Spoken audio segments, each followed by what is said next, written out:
When you look at Utah's offense, is it similar at all to the Eastern Washington offense you guys saw last year with the same, let's say, different personnel, but these schematic things are? Yeah, I think you see similarities between the Eastern and the game from this year in Cal. Some of the similar formations, and a little bit more quarterback run game, which they have a talented kid to do that. I mean, it makes sense to do that. But no, there's certainly some similarities.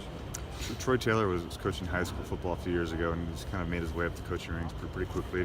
That's something you've been able to admire, his kind of ascent up the college football ranks, I guess.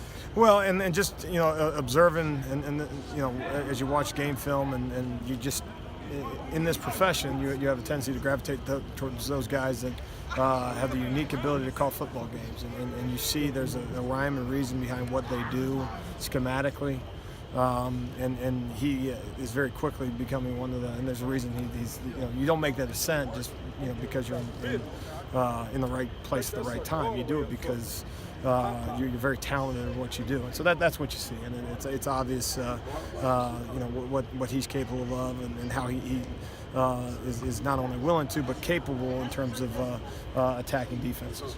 You said earlier this year that you want guys that are lower on the depth chart to make you guys play them. Do you feel like that happened with just kind of the secondary in general within like the last 4 to 5 weeks? Guys like Marcus Strong stepping up and Derry Moulton and obviously Sean Harper. Yeah, and then the more guys we play, the better off we'll be.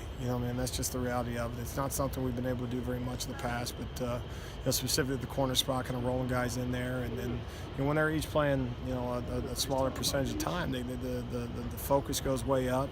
From a fatigue standpoint, you're less concerned with that, and I think you have a tendency when those things happen that production goes up, and so I think overall they've done a fairly nice job, and they're going to be challenged this weekend.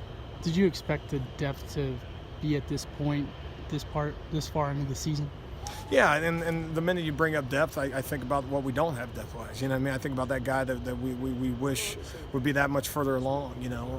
But in any event, no, I think we're fortunate that we're playing certainly more than 11 guys. Are we playing a full 22? I don't know. I haven't charted it, but I don't know that we are. But no, the guys in a quote-unquote backup role. It's important that they're playing as close to starters as possible, especially late in the year. And so, in several instances, that's the case. What's been impressive about Tyler Huntley is another guy that you kind of have to defend two facets of what he can do. How does he kind of compare and contrast with the other dual threat guys you've seen? Yeah, and that's college football. I mean, most weeks, not all weeks, but you're going to find a guy that's going to attack you both with his feet and arm and extend plays and a run play that it appears to be a quarterback run play, and then all of a sudden he whips it out to the perimeter. And so how do you defend those things? And he's a talented runner, but he certainly has the capability of driving that ball down the field as well. I mean, completion percentage is good, and ability to throw the deep ball, and very talented receiving core, and guys that can beat you over top. So when you commit too many bodies to the run. And so just very, very difficult. You got to defend multiple plays on every single down. There's both the possibility of obviously a running back carrying the football, a quarterback carrying the football, and oh, by the way, he might throw it. And so that just puts a lot of stress on you defensively, and something we got to do a better job of handling than maybe in some cases in the past. You studied a lot of wide receivers during your playing career, your coaching career. What makes Darren Carrington elite? What makes him kind of a notch above other players? I think his both the length that he possesses. He has some top end speed to get on top of you. He has the ability to get off of press coverage, to get open.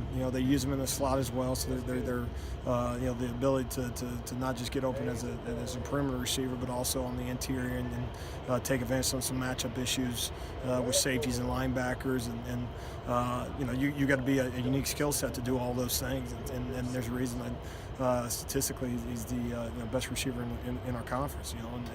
And they do a good job of locating him in places that he can make plays on the football, so no, it's another scary wide receiver that you got to be able to locate on any given snap, but on the same token go back to everything we just talked about. And you can't have two on him and then two on the quarterback and two on the tailback. So no, just tough business.